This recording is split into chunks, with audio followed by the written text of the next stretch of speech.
The public imagination is captive to the kinetic threat. The hypersonic missile, the carrier strike group.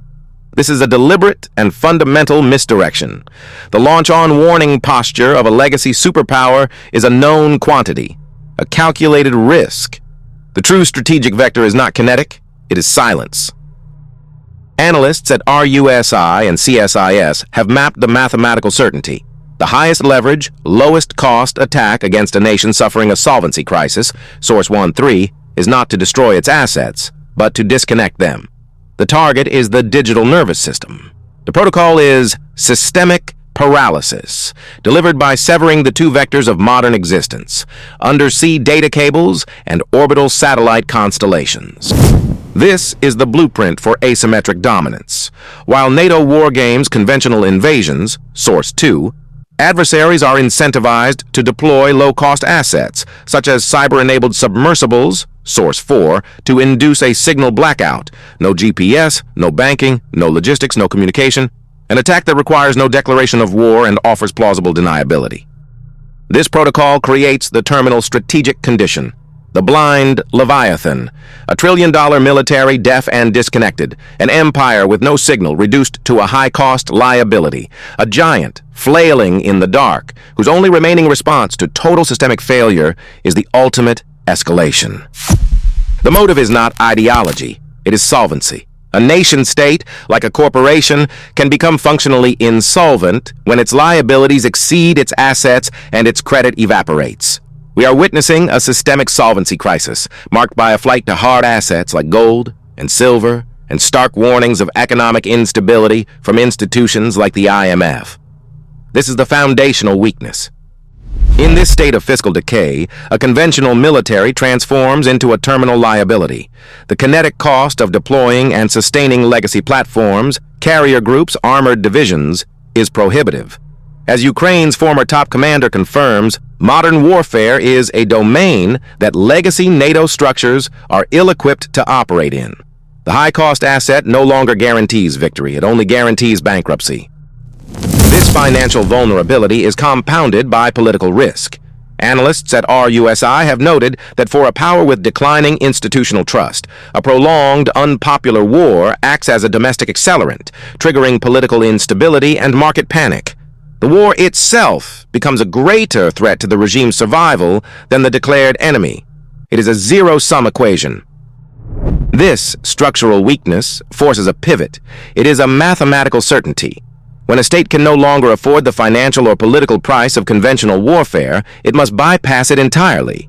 The strategy shifts from force-on-force engagement to direct low-cost attacks on the adversary's critical systems.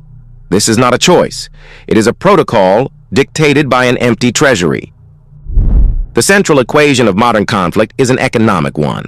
Analysts at the Royal United Services Institute, or RUSI, map this with brutal clarity. On one side, a $5 million main battle tank, the product of a legacy industrial base. On the other, a $500 FPV drone. This is not a balanced equation. It is an arbitrage opportunity. The kinetic cost to destroy a high-value asset has collapsed by a factor of 10,000. This radical cost asymmetry fuels a dynamic known as the democratization of violence. The monopoly on projecting strategic, system-disrupting force, once held exclusively by superpowers, has been broken.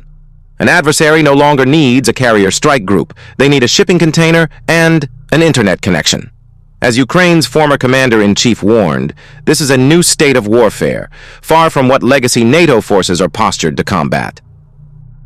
The primary vector is not the battlefield. It is the homeland's critical infrastructure. New research confirms that these low-cost drones are ideal platforms for launching localized, high-impact cyber attacks. The goal is not to win a ground war, but to trigger a solvency crisis. By creating systemic paralysis in the energy or logistics sector, the adversary attacks the financial bedrock, accelerating the exact turmoil reflected in record gold prices and Federal Reserve instability. The attack is economic.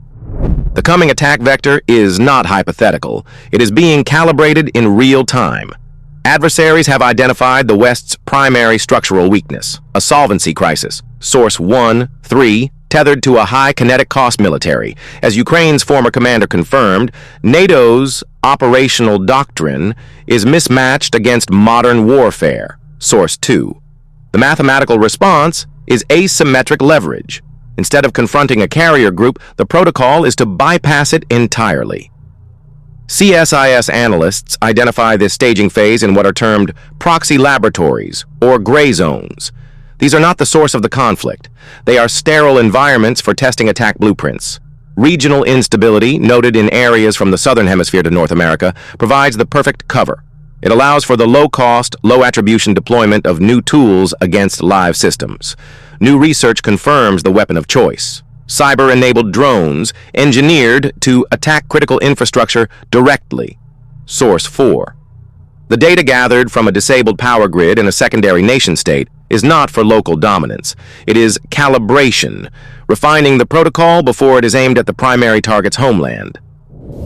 The launch-on-warning doctrine is not a strategy. It is a systemic kill switch from a prior era.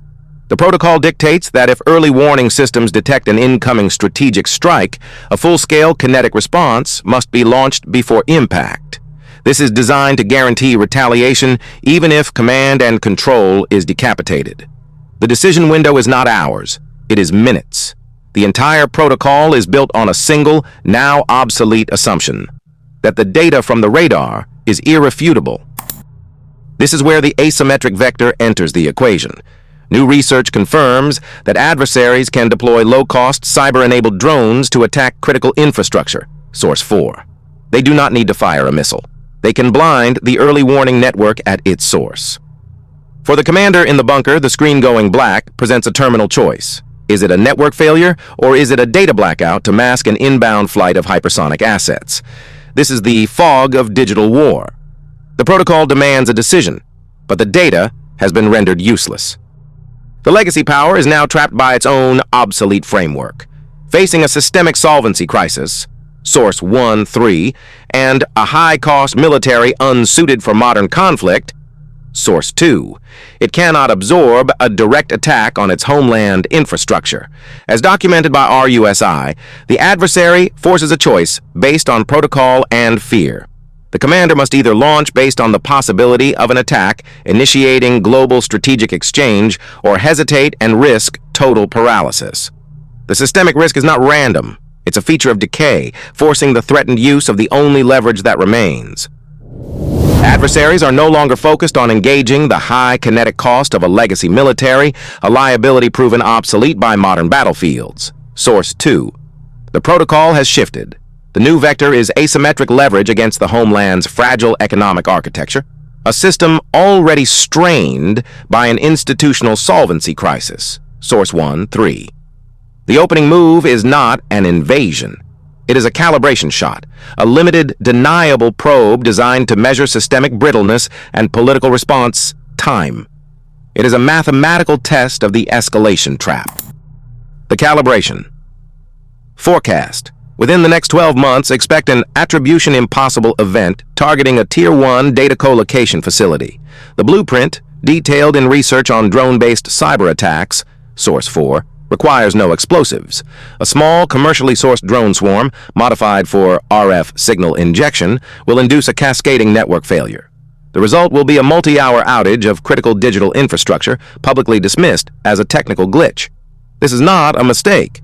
It is a non-kinetic demonstration of the capability to induce systemic paralysis on demand.